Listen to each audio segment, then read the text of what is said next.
የፕሪቶሪያ ስምምነት ሞት አንድምታዎቹ በኢትዮጵያ ምንድን ነው? ይህ ነገር ምንድን ነው የሚያሳየው የሚለውን ለመዳሰስ እንሞክራለን።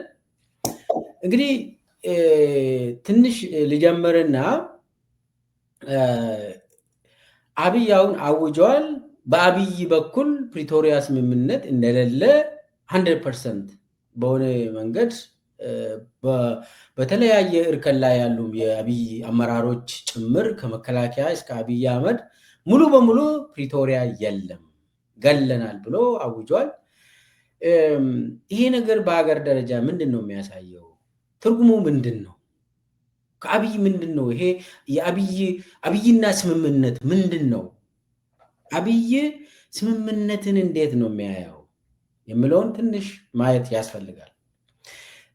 ትንሽ ወደኋላ መለስ ልበልና ኢትዮጵያ ውስጥ እንግዲህ አብይ ስልጣን ከያዘ ወዲህ ብዙ ስምምነቶችን ተፈራርመው ሁሉንም ሽሯል። አብይ በራሱ ክዷል። ለመጀመሪያ ያክል ኦኔግ ከአስመራ ወደ ኢትዮጵያ ሲመለስ ከአብይ ጋር ስምምነት ነበረው። አብይ እንግዲህ ወደ አስመራ የላካቸው ሰዎች ለማ መገርሳንና ወርቅኔ ገበዮ ናቸው። አስመራ ሂደው ከኦኔግ ጋር ስምምነት እንዲፈርሙ ምናምን ብሎ ከዛ በኋላ ፈራሚዎች ሁሉ ተሸኙ። ማለት ለማም ተካደ። ዛሬ ለማ እንግዲህ ሁላችንም የምናውቀው ነገር ነው። ለማን ክዶ ኦኔግም ተካደ። ከኦኔግ ጋር የገባው ስምምነት አብይ የገባው ስምምነት ወደ ጦርነት ተለወጠ። ከዛ ቀጥሎ ነው እንግዲህ የኦሮሞ ነፃነት ሰራዊት ተክደናል ብለው ከጅምሩ አብይ ምንነትን በደንብ የተረዱ የኦሮሞ ልጆች ወደ ጫካ መግባት የጀመሩት ያለን አማራጭ መዋጋት ብቻ እንደሆነ ብለው ለምን በኢትዮጵያ ደረጃ የመጀመሪያ ክደት አብይ የመጀመሪያ ክደት የፈጸመው በኦሮሞ ነፃነት ሰራዊት ላይ ነው። ከዛ በኋላ ለማንም ካደ። እኛም እዛው አካል ነበርንና እሱ ውስጥ ብዙም አንገባም የሚታወቅ ስለሆነ። ስለዚህ የአብይ ጋር ስምምነት ከገባ ይታወቃል ለማለት ነው። ሁለተኛ ደረጃ አሁን ኦኤንኤልኤፍም ተስማምቶ ነው የገባ ኢትዮጵያ ውስጥ። አሁን ኦኤንኤልኤፍም ወደ ጦርነት እየተመለሰ ነው። ተክደናል ብለው የኦኤንኤልኤፍ ኦጋዴን ናሽናል ሊበሬሽን ፍሮንት አስመራ ላይም ኢቭን ከአስመራ ጋር አብይ የተስማማው ከዛ በኋላ እንግዲህ ከኤርትራ ጋር ሰላም ተፈጠረ ተብሎ ዓለም ሁሉ ተሸውደው ከዛ በኋላ የሰላም ኖቤል ተሸላሚ የሆነው አብይ አንዱ ምክንያት ከኢሳያስ ጋር ስምምነት ተፈጠረ ነው አይደል? የሰላም ስምምነት። እሱ የት ገባው? የሰላም ስምምነቱ ዛሬ ኢሳያስን ካላነኩ ከስልጣን ካላወረድኩ ብሎ በፓርላማ ላይ ሚዝተው ማን ነው? አብይ አይደለ? እንደው ከኤርትራ ጋርም ለማለት ነው። አብይና ስምምነት የሚባል አይታወቁም ለማለት ነው። እና የፕሪቶሪያ ስምምነትም በተመሳሳይ መንገድ የክህደት ነው። አብይ እንደ መሳሪያ ነው የሚጠቀመው የፕሪቶሪያ ስምምነትን። ስለዚህ ታክቲካል የሆነ ዶክመንት አድርጎ ነው አብይ የሚወስደው ፕሪቶሪያ ስምምነትን ለማለት ነው። ስለዚህ አብይ ሁልጊዜ ክህደት ነው። ስምምነት ብሎ ከአብይ ጋር የገባ ሁሉ ተክዷል። እስቲ ማን ነው ከአብይ ጋር ስምምነት ገብቶ ያልተካደ? በኢትዮጵያ ምድር በዓለም አቀፍ እንደው ተበዳሪዎች ሁሉ እኮ እየተካዱ እኮ ነው በአብይ ስምምነት ከገባ በኋላ አይ እንደዛ ያላልኩም እኮ ብሎ ይክዳል አብይ። አሁን እየሰማን ያለ ነው እኮ በፋይናንሻል ከዩሮ ቦንድ ጋር የተያያዘ ኢቭን የኬንያ ኢንቨስተሮች ኢትዮጵያ ገብተው ተክደናል ብሎ አቤት እያሉ ነው። አብይ ጋር ስምምነት ተፈራርሞ ያልተካደው የሰው ፍጡር አለ? ማንም ሰው ከአብይ ጋር ስምምነት ገብቶ ይካዳል። አብይ ይክዳል። ከሃዲ ነው በቃ አብይ። ስለዚህ የፕሪቶሪያ ስምምነት ሞት ተብሎ የታወጀው የአብይን ማንነት በአጠቃላይ እስከ መጨረሻ የሚያሳየን ጉዳይ ነው። ይሄ ከዚህ የኢትዮጵያ ሕዝብ የሚማረው ነገር አለ። በኋላ እንመጣበታለን። ትርጉሙ ምንድን ነው? አብይ ሁሉም ነገር የውሸት ጉዳይ እንደሆነ፣ ማታለያ እንደሆነ፣ ስምምነት ተብሎ ስምምነት የለም። ለአብይ ስምምነት እጅ ስጥ ነው። በቃ ከተፈራረምክና እንደዚህ እጅ ስጥ፣ ባሪያ ሁነ እኔን አገልግል፣ ከዛ በኋላ የኔ አሳማ ሆነ ትመደባለህ ነው። በቃ ሌባ መሆን ትችላለህ፣ እሱ ችግር የለውም። ስለዚህ ትግራይ ላይ አንድ አሳማ ቁጭ ካደረገ ትግራይ የሚባል ማንነትን ትተዋለ። ስለዚህ በዚህ ደረጃ የማንበርከክ ስራ ነው የአብይ የሚሰራው። እኔ እንደዛ ነው የሚያየው። አንተ የስምምነት የዚህ የፕሪቶሪያ ስምምነት ሞት ተብሎ የታወጀው አንድምታው ምንድን ነው? ምንድን ነው የሚያሳየው? ለሁሉም ኢትዮጵያውያን ከጫፍ እስከ ጫፍ ተደራጀም ይሁን አዲስ አበባ ቁጭ ብሎ ወንበር እንደው ፓርላማ ገብቼ ትንሽ ነገር ሊያገኝ ብሎ የሚያስብም ካለ ምንድነው አንድምታው? የፕሪቶሪያ ሞት አንድምታው? ጥሩ ምልከሳ፣ እንግዲህ አንተ ምሳሌዎችን ወስደ ተናግረሃል። አብይ ከሃዲ እንደሆነ ምሳሌዎችን ጠቃቅሰሃል። ግን ቆጥሮ መጨረስ ይቻላል ወይ? አብይ የካዳቸውን ሰዎች ቆጥሮ መጨረሱ ራሱ ይቻላል ወይ ነው። በግለሰብ ደረጃ ብትሄድ፣ በፓርቲ ብትሄድ፣ በክልል ብትሄድ፣ በአገር ደረጃ አገር ይካዳል። መላ አገሪቷን ክዶ እኮ ነው አብይ ወደ ችግር ያስገባ። ግንቦት ሰባትን ተመልከተ። ዶክመንት ጽፌ ሰጥቻለሁ አለ። ጥሩምባ ነፋ። ምን እንደተፈጠረ የምናውቀው። እስከ ትግራይ ጦርነት ድረስ ብለው ዘለቁ። ከዛ በኋላ የለም። አብንን ተመልከተ። ልክ እንደ ኦነግ ደረጃው ይለያይ እንጂ ክህደት ነው። ግለሰቦችን ተመልከት፣ የፖለቲካ ሰዎችን። ሁሉም ሰው ከአብይ ጋር የተስማማው መጨረሻው ክህደት ነው። ክህደቱን ተቀብሎ አይ አንተ የሰጠህኝን ድርሻ በላለሁ ያለው እዛ ቀርቷል። አይ እኔ ማንነቴን የማከብር ሰው ነኝ፣ ብካድም እስከ መጨረሻው ድረስ ታግዬ ማንነቴን አስከብራለሁ ብሎ የፕሪንሲፕል ሰው መሆን የሞከረው ደግሞ እየታገለ ነው ሁሉም ሰው። ስለዚህ ቆጥሮ መጨረሱ ራሱ አስቸጋሪ ነው። ብርሃኑ እኛ ከሃዲዎች አይደለንም ብሎ ሲያወራ ሰማሁት። የዓለም ከሃዲዎች እንደሆኑ ግን የኢትዮጵያ ሕዝብ ብቻ አይደለም የሚያውቀው። በተባበሩት መንግስታት ደረጃ ከሃዲዎች እንደሆኑ ይታወቃል። ተመዝግቦ ማለት ነው። የተባበሩት መንግስታት ዋና ጸሐፊ አብይ ዋሽቶት ከሃዲ እንደሆነ አውቆ ተናግሯል። ያልካደው ነገር የለም፣ ያልካደው ሰውም የለም። እንግዲህ ፕሪቶሪያ ማለት በፈረንጆቹ አቆጣጠር ኖቬምበር 2 2022 ላይ ነው የታወጀው። ከፕሪቶሪያ ከተማ ደቡብ አፍሪካ ስምምነቱ ተፈርሞ የታወጀው በቴሌቪዥን ተላልፎ በኢንተርኔት ተለቆ ሁሉም ሰው የሰማው ስምምነቱን ያነበብነው ኖቬምበር 2 ላይ ነው። አሁን 3 ዓመት ሞላው ማለት ነው። ያ ስምምነት ሁለት የታጠቁ ኃይሎች እየተገዳደሉ አንደኛው ደግሞ ህዝብን በጅምላ የሚጨርስ የአብይ ማለቴ ነው ባላችሁበት ቁም ተኩስ ይቁም ብሎ ስምምነት ያስቆመ ነገር ነው የተፈራረሙት። ጦርነት ካስቆመ ፕሪቶሪያ ሞተ ማለት ሁለት የታጠቁ ኃይሎች ለጦርነት ተዘጋጅተዋል ማለት።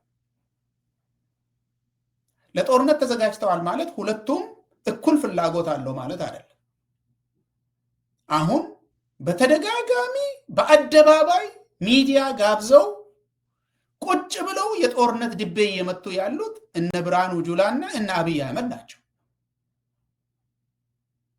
ከትግራይ የሰማነው በጥቂቱ እኛ ሰላም ነው የምንፈልገው፣ የታጠቅነውም ሰላማችንን ለማስከበር ነው፣ የሚወረን ከመጣ ግን እንከላከላለን የሚል ድምፅ ብቻ ነው የተሰማው። ከነ አብይ አካባቢ ግን ፕሪቶሪያ መሞቱን ብቻ ሳይሆን ፕሪቶሪያ እንደሞተ አንድምታው ምን እንደሆነ ነግረውናል ልል ነው። ጦርነት ሊሄዱ ነው። ምናልባት በኋላ ብርሃኑ ያነሳቸውን ጉዳዮች አንስተን አንዳንድ ነገሮች ማውራት እንችል ይሆናል። ስለዚህ ፕሪቶሪያ ጦርነት ካስቆመ ፕሪቶሪያ መሞቱ ደግሞ ወደ ጦርነት ይመልሳል ማለት ነው። አገሪቷን ወደ ጦርነት ይመልሳል ስለ ጦርነት እንዳልነበረ ሰው እንዳያስብ ሌላ ትልቅ ላርጅ ስኬል የሆነ የተደራጀ ጦርነት እንደገና ሊያመጣ ነው ማለት ነው። እንዴት ነው የሚሆነው? ውጤቱ ምንድነው? አብይ አህመድ ያሰበው ነገር አለ። ውጤቱ ደግሞ የሚታይ ነው የሚሆነው። እስከዛሬ ድረስ ግን ከፉከራ ውጪ መሄድ አልቻለም። እስካሁን እየፎከረ ነው። ሰፈር ውስጥ እየዞረ ድቤ እየመታ ጥሩምባ እያስነፋ ልወር ነው ያዙኝ ልቀቁኝ ብሎ እየተውረገረገ ነው። የትግራይ ጦርነት ሲካሄድ ጦርነቱ ምን አይነት እንደሆነ አንደኛ ዓለም አይተዋል። ምን አይነት ጦርነት እንደሚሆን እዛ አካባቢ የሚደረግ ጦርነት ምን አይነት ጦርነት እንደሚሆን ዓለም አይተዋል። የኢትዮጵያ ሕዝቦችም አይተዋል። ብዙ ሰው መስሎት ያ ጦርነት ትንሽ ጦርነት ሆኖ የሆኑ ሰዎች ተደብድበው ለረሃብ ተሰጥተው ግማሾቹ ለማኝ ሆነው እዛው ትግራይ ውስጥ የሚቀር የመሰላቸው ብዙ ሰዎች ነበሩ። ሳንክ ተው ጦርነት አንድ ቦታ የተደረገ ቢሆንም የአንድ ሀገር ጦርነት እዛው አይቀርም ስንል ነበር። እዛን ጊዜ እስከ ጓዳ ድረስ መጥቶ የሰውን ኪስ የሚያራቁት የቤተሰብን መሶብ ባዶ የሚያስቀር ነገር ነው። ጦርነት ማለት የሰውን ሕይወት ይበላል፣ ቤትን ያፈርሳል፣ የሰውን አሰፋፈር ያፈርሳል፣ የቤተሰብን መሶብ ባዶ ያስቀራል። ስለዚህ አንድምታው በግልጽ እንደሚታወቀው ሰዎቹም በግልጽ እየተናገሩ እንዳለ ጦርነት ነው። በጣም የሚያሳዝን ሌላ ተደራቢ ጦርነት በአማራ ክልል 2 ዓመት ጨርሰው ወደ 3ኛ ዓመት የተሻገረ፣ በኦሮሚያ ክልል ለ7 ዓመት የቀጠለ፣ አሁን ደግሞ ትግራይ 2 ዓመት ሙሉ ጦርነት ውስጥ ከርሞ 3 ዓመት ረፍት ወስዶ እንደገና አሁን ደግሞ ሌላ ጦርነት ወደዛ ሊገባ ነው ማለት ነው። አንድምታው ምንም የማያጠያይቅ የጦርነት ሁኔታ ነው አሁን ያለው። ጥሩ። እንግዲህ አብይ ካልተቆጣጠረ በቀጥታ በራሱ ብልጽግና አሳማዎች ስር ካላስገባ ትግራይን የሚቆም አይመስልም ነው አንድምታው። ጦርነቱም አይቀርም። ለዛ በቀጥታ ራሱ ሹሞ ራሱ ሽሮ እስከ ዞን እስከ ወረዳ እስከ ታችኛው ቀበሌ ድረስ የአብይ ሰዎች ትግራይ ውስጥ ተመድቦ ተሹሞ አብይ ካላየ ይህንም በአይኔ ካላየው እያለ ነው ማለት ነው። አብይ እንደገና አሁን የጦርነት ከበሮ እየተመታ የተደለቀ ያው እኛም ተቸገርን። በየጊዜው በቃ ጦርነት ነው። አሁን ሰሞኑን ደግሞ ከኤርትራ ትቶ ትግራይ ላይ ነው ዋናው እንትኑ ትግራይን ያነጣጠረ ጉዳይ ነው። አንዳንድ ነገሮች እኔም መንግስት ውስጥ በነበርኩበት ማቆ ትግራይን በተመለከተ በተለይ ህወሓትን በተመለከተ አብይ በጣም ይፈራል። ሳይኮሎጂካል ኢንፌሪዮሪቲ ያለበት አብይ ትግራይን በተመለከተ ህወሓትን በተመለከተ አብይ ብቻም ሳይሆን ኦፒዲዮ አጠቃላይ ከላይ ያሉ አሁን ጀነራሎች የሚባሉ ይፈራሉ። በህወሓትም ስለተፈጠሩ ነው መሰለኝ የሆነ ይፈራሉ ሁልጊዜ። ከዛ ተነስተው ምንድን ነው የሚሉት ሁልጊዜ እነሱ እረፍት አይሰጡንም። በቃ እነሱ ቢገነጠሉ እንደው ፈርሜን እንሰጣለን ይላሉ። ትግራይ ብትገነጠል ፈርሜን እንሰጣለን ብሎ ነው የሚያምኑት። ባዚ አብይና የአብይ መዋቅር ከላይ በተለይ የመከላከያ አመራሩ በአምስቱ ጣታችን ፈርመን ትግራይ ትገነጠል ይላል። መለስ ብሎ ደግሞ ቡናውን ጠጥቶ አብይ ኢትዮጵያ ለዘላለም ትኑር ይላል።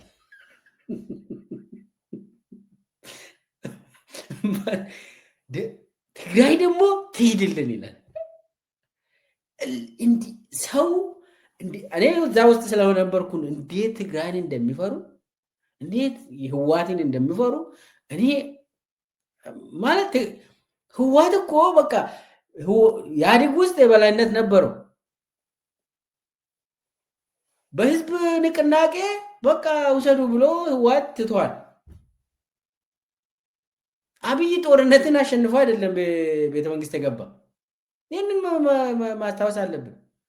በድርጅት ደረጃ በድርጅት ውስጥ በህዝብ ደረጃ ስለተሸነፈ በቃ ብሎ በመከላከያ ተሸንፎ አይደለም ህወሓት ስልጣን የለቀቀው። ነገር ግን ይህ ሁሉ ሳይኮሎጂካሊ መረዳት እየተቻለ እንዴት እንደሚፈሩ እሱን ለመጥቀስ ነው። በሌላ በኩል ደግሞ አንድ ጥያቄ አለኝ። አሁን አብይ የራሴ ኤጀንት የራሴ ሰው ልክ እንደ ሽመልስ አሳማ የሚመስሉ ሰዎች እዛ ላይ ካልተሾሙ ልክ እንደ አረጋ አሳማዎች እዛ ላይ ተላላኪዎች አሻንጉሊቶች እዛ ላይ ካልተሾሙ አላልፍም ብሏል። እንግዲህ አብይ እሱ ብቻም ሳይሆን የኔ ጥያቄ ትግራይ ላይ የአብይ ህወሓት መፍጠር ይቻላል ወይ? አሁን አብይ የራሱ አብን አለው። አብይ የራሱ ግንቦት ሰባት አለው። የራሱ ኦኔግ አለው። ሁሉ ፓርላማ ሁሉ የገባ ሚኒስቴር የሆነ ኦኔግ የራሱ ኦኔግ አለው። አብይ የራሱ ሸኔ አለው፣ በጫካም ሰውን የሚገል። አብይ የራሱ ፋኖ አለው። አብይ የራሱ ኦብኔግ አለው። አብይ የራሱ ድርጅቶች አሉ። ሌላውን የሚመስል ወይ ደግሞ ከፋፍሎ ይፈጥራል። በአዲስ አበባ ደረጃ የትግራይ ብልጽግና ተሞክሯል። ወደ መጀመሪያ አካባቢ አብርሃም በላይ የሚባል ሰው ትግራይ ብልጽግና ብሎ እንትን ብለዋል። ከዛ በኋላ ደግሞ አሁን ሌላ አዳዲስ ምንድነው የሚባለው አዲስ ሰሞኑን የፈጠሩት የትግራይ እነ ጌታቸው ረዳ የፈጠሩት ስምረት የምትባል ኦኬ። አሁን የኔ ጥያቄ ከጦርነት በኋላ ኦኬ ማን እንደሚያሸንፍ እናያለን። እሱ እከሌ ያሸንፋል ብለን በአሁኑ ሰዓት መገመቱ ኦኬ እዛ ውስጥ አንገባም። ብቻ አብይ ፈርተዋል ብለናል። ይፈራል። ለምን እንደሚፈራ እናውቋለን። ሳይኮሎጂካሊም ይፈራል። በጦርነት ደረጃ እንደሚፈራ እናውቋለን። አሁን የእሱ አስተሳሰብ ውስጥ ትንሽ እንድናስብ ነው። የትግራይ የአብይ ህወሓት መፍጠር ይቻላል ወይ? በትግራይ ምድር ላይ ቁጭ ብሎ የሚሰራለት ወይ ደግሞ ያው ብልጽግና እዛ ላይ ተመስርቶ በጎን ደግሞ የሆነ ህዋት ስሙን ራሱ ይዞ ወይ ስምረት ይሁን አላውቅም ብቻ ይቻላል ወይ ልክ እንደ ሌላው የራሱ ፓርቲ ሌሎቹ ፓርቲዎች ተመሳስሎ የራሱ ፓርቲ ወይ ደግሞ ከፋፍሎ የራሱ አድርጓል። ሁሉንም ፓርቲ ከፋፍሎ የራሱ አድርጓል አሉ። በዛ ደረጃ ማሰብ እንችላለን ወይ? በትግራይ ደረጃ የአብይ ህዋት እውን ይሆናል ወይ ነው ጥያቄ። እኔ ቅዠቱ ራሱ አያስቀምጠውም ባይ ነኝ። እሱ ራሱ ለእኔ የሚሆን ነገር ጠፍጥፌ እሰራለሁ ካለ ስሙ ራሱ ቅዠቱ አያስቀምጠውም ባይ ነኝ። የባነነ ይቸገራል እንደገና ማለት እንደዚህ ነው። አሁን እኮ ባኖ ነው በቃ የሚቸገረው። በጣም ነው እኮ የሚቸገረው የባነነ። ለዚህ ነው አሁን ሰዎች የሚያውቁት ሰዎች ሲያወሩ መድኃኒት የወሰደ ነው እንቅልፍ የሚተኛው። ይሄ ሁሉ እንቅልፍ እጦት የመጣው የሀገር ኃላፊነት ተሰምቶት አይመስለኝም። እኔ የሀገሪቱ ችግር ተጭኖት አይመስለኝም። ህወሓት የሚባል ስምም እስከ መሰረዝ የሄደው ለዚሁ ነው የሚመስለኝ እንጂ እስከዚህ መጥቶ ችግር የሚያመጣበት ነገር ያለ አይመስለኝም። ያው ዓላማው ቅድም አውርተናል። ዓላማው ከህወሓትም የሚያልፍ ነው። ህወሓትን ብቻ አይደለም ግን ህወሓት በስም ደረጃ ራሱ እንዲኖር አብይ በህይወት ከተረፈና የሚቀጥል ከሆነ ያ ነገርም ምቾት የሚነሳው ነው የሚመስለኝ። የሌሊቱ እየደነገጠ እነዝናሽንም ልጆቹንም የሚያስቸግር ነው የሚመስለኝ። በናይትሜር ቅዠቱ አያስቀምጠውም ባይነኝ እኔ። በሌላ ደረጃ የትግራይን ነገር የምናይ ከሆነ ህወሓት የትግራይን ብሔራዊ ትግል የመምራት በጣም ረጅም ዓመት ልምድ ያለው ቢሆንም ህወሓት ከሌለ የትግራይ ችግር ይፈታል ወይ? ትግራይ ህወሓት የለም ብለህ ካሰብክ የትግራይ ጥያቄ ይጠፋል ወይ? ከዛ ክልል የሚነሳ የማንነት ጥያቄ፣ የራስ ገዝነት ጥያቄ፣ የኢኮኖሚ ማህበራዊ ጥያቄዎች ይቀራሉ ወይ ነው በግልጽ የሚታወቅ ነገር ነው። ትግራይን እንዳልከው ከገጸ ምድር አጠፋለሁ ካላልክ በስተቀር ህወሓት ስለጠፋ ብቻ የትግራዋይ ማንነት አይጠፋም፣ የትግራዋይ ፖለቲካም አይጠፋም። እንዲያውም አሁን ያሉ አማራጭ ፓርቲዎች አሁን ያለው ጄኔሬሽን እያሰበ ያለው በህወሓት ደረጃ ሳይሆን ነፃ አገር በሚል ደረጃ ነው እያሰበ ያለው። አንተ ምን ትላለህ? በሙሉ ነጋ ደረጃ እኮ የሚጠየቀው ጥያቄ እኮ በጣም ጠንካራ ጥያቄ ነበረ። ሙሉ ነጋ አሁን አብይ ሾሞት ያስቀመጠው ሰውዬ ራሱ እኮ ሲጠይቅ እሱ የሾማቸው የቢሮ ኃላፊዎች ሲናገሩ ህወሓት ከስልጣን ተባረዋል ተብሎ በረሃ ከገባበት ጊዜ ጀምሮ የሚጠይቁት ጥያቄ እኮ ያው ህወሓት የነበረበት ጊዜ የሚነሱ ጉዳዮች ናቸው የሚጠይቁት። ቶኑ ድምፀቱ ይለያይ እንጂ የሚጠይቁት ጥያቄ የትግራይ ራስ ገዝነትን በተመለከተ ምዕራብ ትግራይን ወስደ ቆርጠ ከትግራይ ወስደ ለሌላ ሰው ስጥ የሚሉ አይደሉም።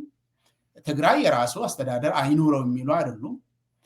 አሁን ያሉት አንዳንድ ፓርቲዎች የሚጠይቁት ጥያቄ እንደከዚህ በፊቱ ለስለስ ያለ በሁሉም ደረጃ በፌደራል ደረጃ ችግራችን የሚፈታ ነው የሚል ሳይሆን ያንን ነገር የሚያጠነክር ነው በአይነኝ ነው። አመሰግናለሁ። እንግዲህ ከባድ ነው ለአብይ የሚመስለኝ። በተለይ ደግሞ የትግራይ ጉዳይ ህወሓት መንግስትን የተቆጣጠረ የትግራይ ክልልን የሚመራ ድርጅት በመሆኑ አብይ መፍራቱን ይቀጥላል። ቅየቱም ከዛ ጋር ተያይዞ የሚብስበት ይሆናል ብዬ እዚህ ላይ ቁምና ወደ መጨረሻ ክፍል እንሻገር። በመጨረሻው ክፍል ውስጥ የአብይ አህመድ የጦርነት ድባብና ወቅታዊ ፍራቻዎች በሚል ነጥብ ይዘናል። የአብይ አህመድ ያው ጦርነት አይቀርም ይላሉ። አሁን ብርሃኑ ጁላ ጭምር አብይ አህመድ ስለ የኤርትራ ጦርነት በየጊዜው ቁርስ፣ ምሳ፣ እራት ላይ ይወራል። በኢትዮጵያ ደረጃ ቁርስ ላይ አንድ ጀነራል ካወራ ምሳ ላይ ተመድቦ ሌላ ሰው ነው የሚያወራ። እራት ላይ ደግሞ ወይ አብይ ለራሱ ሊሆን ይችላል። የኤርትራ ጦርነት አለ፣ ከምን ላይ ደረሰ፣ በቃ በየቀኑ ከጠዋት እስከ ማታ የኤርትራ ጦርነት ወይ ደግሞ የትግራይ ጦርነት ነው የሚወራ። ስለዚህ የጦርነት ድባብ አለ ኦልሬዲ። አሁን ደግሞ ትናንት ደግሞ ብርሃኑ ጁላ ሙሉ በሙሉ ህዋት የሚባል ካልጠፋ በስተቀር ሰላም የለም፣ ወደ ጦርነት እየሄድን ነው እያለ ዝቷል። አብይ ደግሞ ኤርትራ ላይ ነው የዛተው በፓርላማ ላይ ባለፈው ምንም አይቀርም አለ። ስለዚህ ያው ከጀመርነው ብሎ ራሱ እንደ እከሌ ትሆናላችሁ ብሎ ዝተዋል አብይ በፓርላማ ላይ። ነገር ግን ደግሞ ይፈራል። እየፈሩም ነው፣ የተንቀጠቀጡ ነው። አንደኛ የመጀመሪያው ጥያቄ አሁን ሰሞኑን ህገ መንግስት የሚባል ዲስኩር መጥቷል። ከየት እንዳገኙ ቃሉን ከየት እንደሰሙ አላውቅም። ብቻ ህገ መንግስት ማለት ጀመሩ። የሆነ በጋ አምላክ ነገር እና ብርሃኑም ሙሉ በሙሉ ህገ መንግስት ስንት አንቀጽ አለው ብለህ ብትጠይቅ አያውቅም። አብይም አያውቅም፣ ብርሃኑም አያውቅም። ኢትዮጵያ ህገ መንግስት አላት ወይ ብሎ ሰው ቢጠይቅ ብርሃኑን ህገ መንግስት ብሎ አላውቅም ብቻ ማለት ይችላል። ግን ህገ መንግስት ማለት ጀመሩ። ባለፉት 7 ዓመታት አንድ ቀን የህገ መንግስት ቃል እንኳን ተጠቅሞ የማያውቁ ሰዎች ህገ መንግስት ማለት ጀመሩ። አንዱ እሱ ነው። ሌላው በዚህ ሰዓት ምንድን ነው የገፋፋቸው ያለው ወደ ጦርነት እንዲሄዱ? በተለይ ደግሞ ከትግራይ ጋር ሲሪየስ ያደረጉ ይመስላል። በአንድ በኩል ይፈራሉ፣ በሌላ በኩል ደግሞ አይ ኤርትራ ጋር ነው ጨዋታው፣ አሰብ ወደብ ጉዳይ ነው ብሎ ወደብ ጉዳይ በቃ ይሄ ምንም እራት አንበላም አሉ። በቃ አሁን ደግሞ ይሄ ወደብ ካልመጣ እራት አንበላም ብሎ 2 ዓመት ሙሉ የወደብ ዜና ነው የምንሰማ። ፕሮፓጋንዳው ከፍ ያለ ነው። ምንድን ነው እየገፋፋቸው ያለው? ወደ ኤርትራም ይሁን ወደ ትግራይም ይሁን አናቅም፣ ብቻ ምንድን ነው እየገፋፋቸው ያለው? ከዛ ቀጥሎ ፍራቻቸውን እንመጣበታለን። አሁን እንግዲህ ቅድም አብይ ጦርነት ቢያቆምም ተኩሱን ቢያቆምም ጦርነቱን የጀመረበትን ዓላማ አልቀለበሰም ወይ ደግሞ አልተወም ብለናል። ስለዚህ ለዚያው ምክንያት ነው ማለት ነው ወደ ጦርነት የሚመለሰው። እኔ ሰው ልስት የማይገባው ብዬ የምለው በተደጋጋሚ የምለው የአብይ ችግር ትግራይ ነው እንጂ ኤርትራ አይደለም። ይሄ ሁሉ ዝግጅት ለትግራይ ነው ባይ ነኝ። ፉከራው ለምን ኤርትራን እንደጨመረ የሚታወቅ ነው። አሰብ የሚባል ዲስኩር ልክፍት የሰው አእምሮ ውስጥ ገብቶ ስላለ ያንን እናመጣለን የሚል የማይረባ ወሬ እኔ የማይረባ ወሬ ነው የምለው። ጊዜ ያለፈበት ጉዳይ ነው።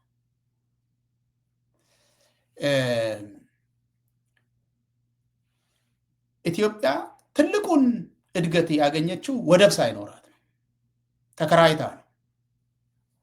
ስለዚህ ከኢኮኖሚ ጋር የሚገናኝ አይደለም። ኢትዮጵያ በወታደራዊ አቅም የባህር ኃይል ሳይኖራት ነው በኢህአዴግ ዘመን በጣም ከፍተኛ ደረጃ ላይ የደረሰችው። ሰላም አስከባሪ ተብላ በአፍሪካ ሁሉ እየዞረች እየተቀጠረች ገንዘብ የምትበላው ኢትዮጵያ ባህር ኃይል ሳይኖራት ነው። በዛ በኩልም ምንም ዋጋ ያለው ነገር አይደለም የሚያወሩት። ይሄ ሁሉ ሰራዊት እነሱ የሚያሳዩት ያ ሁሉ ድሮን በአማራ ክልልም እየተኮሱ ኦሮሚያም እየተኮሱ 7 ዓመት የደረሱበት ጉዳይ ይሄ ሁሉ ዝግጅት ትግራይን ለመምታት ነው። እኔ በዚህ በኩል ምንም ጥርጣሬ የለም። ለምንድን ነው ኤርትራ የሚለው ብትለኝ እኔ ለምን እንደዚህ እንደሚሉ አላቅም። መገመት ስለምችል ግን ገምት ብትለኝ ትግራይ ላይ ተደርበው ይመጣሉ የሚል ነው ያለው ፍራቻ። ይሄ ነው ተደርበው መጥተው ይመቱናል የሚል ገና ለገና ለማስፈራራት ወዮል ከመጣ እስከ አስመራ ማንመለስም የሚል ማስፈራሪያ ነው ባይነኝ ነኝ። ወደ ትግራይ ለመዝመትና ትግራይን ለብቻ ለመምታት እሱ ይቻላል አይቻልም ሌላ ጉዳይ ነው። እነ አብይ ግን ቅድምም ተናግረናል። የአብይ ቅዠት ትግራይ ነው። ትግራይ ይደፋኛል የሚል ሰውዬ ነው። ገና ከጠዋት ሳይነሳ ትግራይ ሊደፋኝ ይችላል የሚል ሰውዬ ከመሬት ተነስቶ ጦርነት የሄደው ቅድም ታዬ እንደተናገረው እንዳሰማ ነው። ወታደራዊ አዛዦቹ የደህንነት አዛዦቹ እንዲወገዱልኝ ነው፣ እኔ በምፈልጋቸው ሰዎች እንድተካቸው ነው። ማንም እኮ እሱን የተቀናቀነ ሰው እኮ የለም። የአብይን አዛዥነት የአብይን ጠቅላይ ሚኒስትርነት ተቀብሎ እኮ ነው ኤታማዦር ሹሙ የተገደለው። ስሙን አምጣልኝ። ሰዓረ ጀነራል ሰዓረ እኮ የተገደለው እኮ ከአብይ ጋር እኮ ምንም ግብግብ እኮ አልሄደም። አብይ ጠቅላይ ሚኒስትር ነኝ ብሎ ሲሾመው እኮ እሺ ብሎ እኔ የአገር ወታደር ነኝ አገርን የማገለግል ሰው ነኝ ብሎ እኮ ነው። አብይ ግን የትኛውም የትግራይ ወታደራዊ ኃይል እዛ ውስጥ ቁጭ ብሎ እንቅልፍ አይዘኝም የሚል ሰውዬ ነው። አሁንም የአብይ ችግር ትግራይ ነው እያልኩ ነው። ትግራይን ካሸነፍኩኝ ሁሉም ነገር ያበቃለታል፣ እኔን የሚቃወም ኃይል ሁሉ ያበቃለታል የሚል ነው። እንዴት ነው የሚያበቃለት? እንዴት እንደዚህ ብሎ ያስባል ካልከኝ ሰሞኑን የሚያቀርቡትን ክስ ስማ። ፋኖን እያስታጠቀና እያደራጀ የሚልክብኝ እኔ ይሄ ሰውዬ ምን ያክል እንዳስደነገጣቸው ብቻ እኔ አላቅም። ምግበይ እኔ ምን እንዴት አድርጎ እንዳስደነገጣቸው ብቻ እኔ አላቅም። እኔ እዚህ አዛዥ የነበረ ጊዜ በምን አይነት ጥፊ እንደመታቸው እንዴት የሱን ስም አያስቀምጡም። በቃ አሁን የአንድ አገር ኤታማዦር ሹም የሚባል ሰውዬ ቁጭ ብሎ ምግበይ የሚባል ሰውዬ አለ ራስ ምታት የሆነብን ብሎ ቁጭ ብሎ ያብራራል። በቃ እኔ በምን አይነት ጥፊ እንደመታቸው ምን አይነት ድንጋጤ እንዳስደነገጣቸው እኔ አላውቅም። ምግበይ ነው የሚሉት። በቃ አንድ ጊዜ ሰምተሃል። ገና ይሄ ሙሉ ፕሮፓጋንዳው ሳይጀመር ምግበይ የሚባል ሰውዬ ከቲዲኤፍ ውስጥ ተነስቶብናል፣ ሌባ ነው ደግሞ አሉ። ሌባ አንድ ሌባ አለ። እዛን ጊዜ ተናግሬ ነበረ። ይሄ ዘመቻ የተጀመረው ለቲዲኤፍ ነው እንጂ ለምግበይ አይደለም። ዛሬም መጥቶ ምግቤ የሚባል ህመም በቃ አለብን።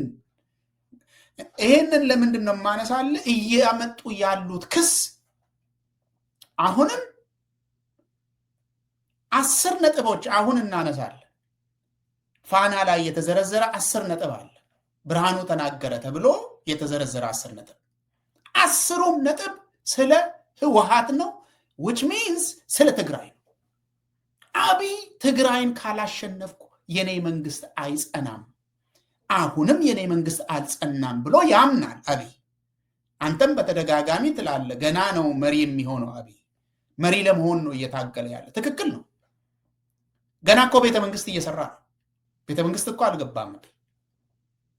ሰው ነው ጠቅላይ ሚኒስትር የሚለው እንጂ አብይ ምንም ጠቅላይ ሚኒስትር መሆን አልቻለም። ገና ቤተ መንግስት እየሰራ ነው። ገና ጦርነት እየተዋጋ ነው ስልጣን ለመያዝ። ወላድን ሳይቀር ይመታል። እዚህ ታያለ። ከኔ ፊት ለፊት የሚቆም ሰው ሁሉ ይታረዳል ነው ያለኝ አልክ አይደለም?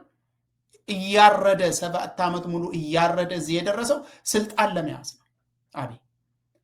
ትግራይ ህወሓት ጠፍቶም ራሱ አብይ ትግራይ ህልውናው ካልተሰበረ በስተቀር እንቅልፍ የሚይዘው አይመስልም። አሁንም አብይ እየተንቀሳቀሰ ያለው የትግራይን ህዝብ እንደ ህዝብ ለመጉዳት ነው። ተናግሯል። ይህንን ደግሞ ባለፈው ፓርላማ ላይ ጄኖሳይድ አልተፈጸመም፣ ጄኖሳይድ ብሎ ነገር የለም። 1 ሚሊዮን ህዝብ ያለቀበት ጉዳይ የ2 ወር ተኩስ ናት እኮ። ጄኖሳይድማ እንደዚህ አይደለም። ጄኖሳይድማ እንደዚህ አይደለም። እቺ ምን አላት? 1 ሚሊዮን ምን አላት እቺ ብሎ የሚያወራ ሰውዬ ጄኖሳይድ ምን እንደሆነማ አሳያችኋለሁ የሚል ሰውዬ ነው። እንደዚህ ነው እየተናገረ ያለው። ጄኖሳይድ ካላችሁ ምን እንደሆነ እኔ አሳያችኋለሁ። ስም ጠርቷል ሁሉ ምሳሌ ወስዶ ማን ደረሰላቸው ብሎ ስም ጠርቷል። በጠራራ ፀሐይ እየገደልኩ አሳያችኋለሁ ጄኖሳይድ ምን እንደሆነ የሚል ሰውዬ ነው። አሁንም እየተንቀሳቀሰ ያለው የትግራይን ህዝብ ለመፍጀት ነው። በፊትም ያደረገው ይሄንን ነው። አማራ ክልልም እየመታ ያለው ህዝብን ነው። ኦሮሚያም የሚመታው ህዝብን ነው። ትግራይን ደግሞ እንደ ህዝብ ህልውናው እስኪጠፋ ድረስ ሊዋጋው የሚፈልግ ሰውዬ ነው። ይሄንን ሰው በፍጹም መርሳት የለበትም። አብይ አሁንም እየተናገረ ያለው ሳይደብቅ በግላጭ 1 ሚሊዮን ሞተ እያላችሁ ምን አላት? ጄኖሳይድማ ስሙን መጥራታችሁ ካልቀረ አሳያችኋለሁ ሊሄድ ነው እያለ ነው። እንደዚህ ነው እየተናገረ ያለው። እንደዚህ ነው እየተናገረ ያለው። ስለዚህ አብይ አሁንም ዋና ታርጌቱ ትግራይ፣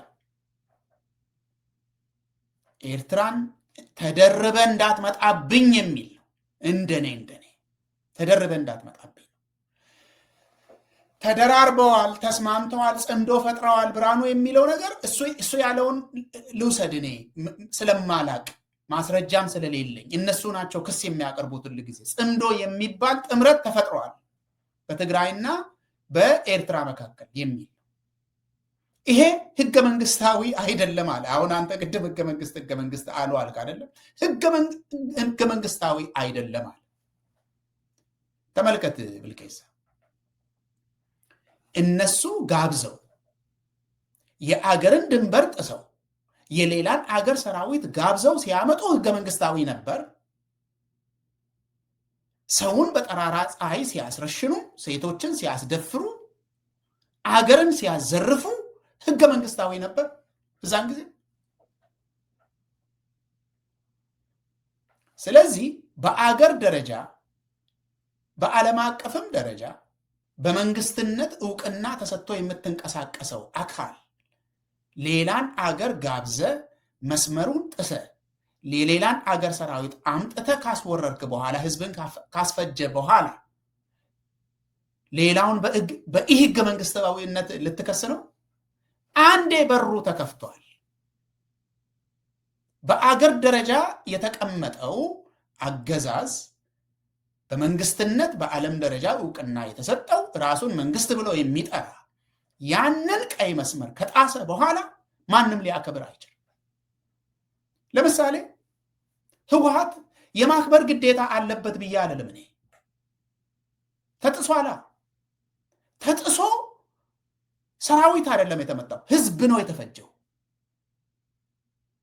የአገር ሉዓላዊነት ተጥሶ ህዝብ ተፈጅቷል በጠራራ ፀሐይ። ስለዚህ ህዝብን ለመፍጀት ሳይሆን ራስን ለመከላከል ህወሓት እነሱ እንዳሉት ድንበር ተሻግሮ ጽምዶ ፈጥሮ ከሆነ ጥምረት ፈጥሮ ከሆነ እነሱ ናቸው ያሉት፣ እኔ አላውቅም። ጽምዶ ፈጥሮ ከሆነ እነሱ በቀደዱት መንገድ ነው። ማንም የሚከለከል ሰው የለም። መንግስት ነኝ ያለው አካል በሩን ከፍቷል። እኔ ይሄ ትክክል ነው ይደረግ ምናምን እያልኩ አይደለም። ነገር ግን ፕሬሲደንት ተፈጥሯል። ደንበኛ ፕሬሲደንት። ይሄንን የፈጠረው የክልል ኃይል አይደለም፣ ሽፍታ አይደለም። በአገር ደረጃ እውቅና የተሰጠው መንግስት ብሎ ራሱን የሚጠራ በጠራራ ፀሐይ የአገርን ድንበር ጥሶ ሉዓላዊነትን ጥሶ የሌላን አገር ሰራዊት ጋብዘው ያመጣ ፕሬሲደንት ተፈጥሯል እያልኩ ነው። መከልከል የለም፣ ምክንያቱም ፕሬሲደንት ተፈጥሯል። ፋኖን የሚከለክል ሰው የለም፣ ፕሬሲደንት ተፈጥሯል። ያንን የሚከለክል ሁሉንም የሚገዛ ህገ መንግስታዊ ስርዓት ነበረ። መከላከያንም አደብ የሚያስገዛ፣ መንግስትንም አደብ የሚያስገዛ፣ ሌሎቹንም አደብ የሚያስገዛ፣ እኛም ራሳችን ስናወራ እረፉ የምንልበት ህገ መንግስታዊ ስርዓት ነበር። ያ ፈርሷል። ኤርትራ ተጋብዞ ሲመጣ ነው የፈረሰው። ዛሬ በሚዲያ ዲስኩር መመለስ አይቻልም። ገና አገሪቷ አዲስ ኮንትራት ያስፈልጋታል። አዲስ ኮንትራት ያስፈልጋታል። ኦኤልኤን ከኢከሌ ጋር ጉድኝት ፍጠር ከኢከሌ ጋር አትፍጠር ብለ ድንበር ማበጀት አትችልም። ምክንያቱም ድንበሩን ጥሳል። ጥሳ አሳይተሃል። በወሬ ሳይሆን በሚዲያ ላይ ሳይሆን በተጨባጭ ጥሳ አሳይተሃል። ጋብዘ አምጥተሃል። ስለዚህ ኤርትራና ህወሓት ወይ ደግሞ ሻዕቢያና ህወሓት እነሱ እንዳሉ ተጣምረው ከሆነ እነሱ በከፈቱት በር ነው ባይ። ስለዚህ ይህ ህገ መንግስታዊ የሚባል ነገር የለም። ያ ነገር ተጥሷል አንድ ጊዜ። ሌላ ከ10 ነጥቦች አንዱ ብርሃኑ ያወራው እሱ የተናገራቸውን ነጥቦች ለማንሳት ነው። ህወሓት ወደ ጦርነት የሚያስገባ ከበቂ በላይ ጥሰትና ትንኮሳ ፈጽሟል አለ። በአደባባይኛ ያየነው የእነሱን ትንኮሳ ነው። ፕሪቶሪያ ቅድም ሳይፈጸም የቀረው በነ አብይ ምክንያት ነው ብለናል። ተዘጋጅተናል ብለው ጥሩምባ የሚነፉት ሁሉ ጊዜ እነ አብይ ናቸው። ከዛ ውስጥ ሁለተኛ ስለ ጽምዶ ተናግሬ ያለው ዲዲአር ሳይፈጸም በመቅረቱ ይህ ህገ መንግስታዊ ነው አለ፣ ወይ ጸረ ህገ መንግስታዊነት ነው አለ። እኔ ቃሉ ራሱ ኬት እንደመጣላቸው አላውቅም። ይህ ህገ መንግስት ጉዳይ አብይ ገና ሲመጣ ነው ህገ መንግስት የለም ብለው የተናገረው። አንደኛ ክልሎች ድንበር የላቸው የአስተዳደር መስመር ነው አለ። ህገ መንግስቱ እንደሚለው ግን ደንበኛ ድንበር ነው ያላቸው። ድንበር ብቻ አይደለም፣ የክልል ምክር ቤት አላቸው ወይ ፓርላማ አላቸው፣ ባንዲራ አላቸው፣ የክልል በፕሬዝደንት የሚመራ የክልል ካቢኔ አላቸው። ነፃነት ማወጅ ሲቀራቸው ነው ህገ መንግስቱ የሚሰጠው። ያንን እንደገና ተከራክረን ወደ ሌላ ነገር እንወስዳለን። ሌላ ነገር የለም ብሎ መጥቶ የካደው ግን አብይ ነው። እነ የመከላከያ አዛዦችን እኮ ሰብስቦ ጀነራል ሰዓሬ የነበረ ጊዜ እኮ ሰብስቦ የኛ ታማኝነት ለህገ መንግስቱ ነው ጀነራሎቹ ሲሉ እናንተን ስለ ህገ መንግስት ምን ያገባቸዋል ብሎ በግላጭ የተናገረ ሰውዬ ነው። ሰዓረ ነው አሉ እንደዚህ የተናገረው። እኛ ለህገ መንግስቱ ነው የምንታመነው ሲባል እናንተን ስለ ህገ መንግስቱ ምን ያገባቸዋል ብሎ የተናገረ ሰውዬ አብይ ማለት የለም ህገ መንግስት እሱ ነው ያለው። ያንን ሁሉ ጥሶ ነው ህዝብን የፈጀው። የክልል ፕሬዝደንቶችን የሻረው ህገ መንግስቱን ጥሶ ነው። አብዲሌን ሄዶ አንጠልጥሎ ያመጣው፣ ለማን ያባረረው፣ የአፋርን የሁሉንም ክልሎች የሻረው ህገ መንግስቱን ጥሶ ነው። የትኛውን ህገ መንግስት ነው ብርሃኑ ዛሬ የሚዘምረው? ከየት መጣለት ያ መዝሙር? እኔ እኮ የሚገርም ነገር ነው እኮ። ማፈር የሚባል ነገር የለም ወይ ነው። መከላከያ ከማዕከል ተልኮ ክልሎችን ሲወር በማያገባው ነገር እየገባ የአብይ ተወዳዳሪዎችና ተገዳዳሪዎችን ሲገድል ሲወር የክልል ፕሬዝደንትን ለማውረድ እስከ ጅጅጋ ሲሄድ መከላከያ የት ነበረ? ዛን ጊዜ ህገ መንግስት ተጥሷል፣ አንተ ራስህ ህገ መንግስትን ጥሰሃል ብሎ ሰውየውን ኮሌታውን ይዞ እያንጠለጠለ እስር ቤት ቢያወርደው ኖሮ አዎ ትክክል ነው፣ እናንተ ለህገ መንግስት የምትቆሙ ሰዎች ናችሁ ነው የምንለው።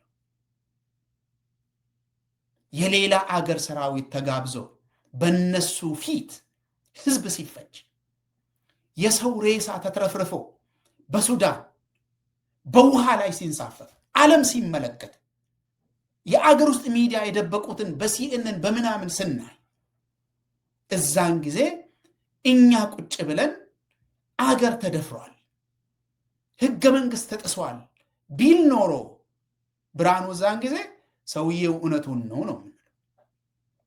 ዛሬ ግን ወራዳ መሆኑን ብቻ ነው የሚያወራው። በዚህ ወራዳ ከወራዶችም የመጨረሻ ወራዳ መሆኑን ብቻ ነው። ህገ መንግስት የሚባል ቃል ራሱ ከአፉ መውጣቱ ወራዳ መሆኑን ነው የሚያሳይ። አይገባቸውም፣ ይሄንን ቃል ማምጣቱ ራሱ አይገባቸውም። አዳነች ያለችውን ተመልከት። እነሱ የጻፉት ህገ መንግስት አለ አይደለም እንዴ? በዛ መሰረት ተገንጥሎ መሄድ ነው እኮ ነው ያለችው። እነሱ ይሄንን የምትለው ለህዋት ብቻ አይደለም። እዛን ጊዜ የእብደት ጊዜ ስለነበረ፣ አገር ሙሉ አብዶ ስለነበረ፣ ዘፋኝ፣ ቄስ፣ ፓስተር ምን ሳይቀር ያበደበት ጊዜ ስለነበረ ትግራይን ነው እንደዚህ የምትለው።